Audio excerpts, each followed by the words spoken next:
City पुल है पंहिंजी मालपड़ी वाली पुल चऊं था, उते ही लाश मिलियो। नौजवान है, चवाण बिरादरी सां तालुक थो रखे। असां उते जीअं माण्हुनि इतला ॾिनी, उते सिटी पुलिस वारा 15 वारा जवान बि पुॼी विया हुआ उते। पर अॼु बि इहो अफ़सोस सां चवणो थो पए, न रेस्क्यू 1122 न ई का अहिड़ी का एम्बुलेंस उते पुॼी। असां त लाश ओॾी महिल कढी किनारे ते रखी छॾियो, छो हिन ॿाहिरि था कढूं त हिन में धप वग़ैरह इलाही थींदी, इन करे पाणी में ई पियो। तक़रीबन कलाक ॾेढ असां उते वेट कयो मुख़्तलिफ़ एम्बुलेंस जो, पर का बि न पुॼी सघी।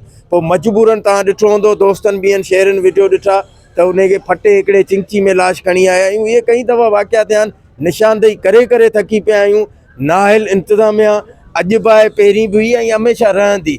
MP MNA या जेको DC साहिबु आहे, मुख़्तलिफ़ फुटेज वग़ैरह में अचनि था, उन्हनि खे इहो चओ त शहर जे विचो विच जेकॾहिं तव्हांखे हिकिड़ो लाश असां कढी किनारे ते वेठा आहियूं, कलाक खां पोइ बि एम्बुलेंस नथी अचे, ख़ुदा न ख़ास्ता अहिड़ो को वॾो को हादसो थो थिए या अहिड़ो को वाक़ियो थिए थो त रेस्क्यू 1122 या ॿियूं रेस्क्यू अमलो आहे किथे।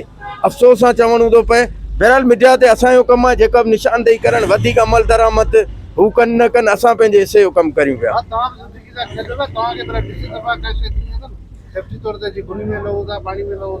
यार भाउ, उहो तक़रीबन 8-10 साल थिया आहिनि। अॼु असां हिसाबु कयो, असां माना हिननि 8-9 सालनि में 147 लाश कढिया आहिनि, जंहिंमें 72 लावारिस लाश आहिनि ऐं ॿिया जेके लाश आहिनि उहे वारसनि वारा आहिनि।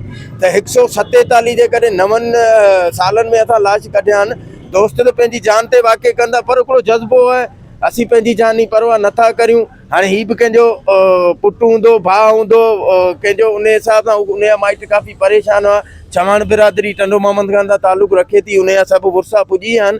पर हाणे अफ़सोस जहिड़ी ॻाल्हि इहा आहे, तव्हां पाण ॾिसो हाणे हिन ई छा आहे, बेइज़ती खां ॾाढा थी विया आहिनि। हिन बट सोशल मीडिया ते नालतूं उहे आदी थी विया आहिनि, हीअ कोन मुड़ंदा। ख़ुदारा अहिड़ो को सिस्टम ठाहियो वञे गुनी में। हाणे हींअर गर्मी पई अचे, जून जुलाई, नंढड़ा ॿार वग़ैरह वेचंदा, हिननि खे रेस्क्यू जी टीम का हिते मुक़ररु कई वञे, हिकिड़ी का लांच हुजे, हिकिड़ी एम्बुलेंस हुजे जेके फौरी तौर असीं जानू बचाए सघूं। असीं केतिरा ॾींहं इहे लाश पे कढंदासीं, माना ॿुॾी वियो वरी 3 ॾींहंनि खां पोइ असीं कढूं।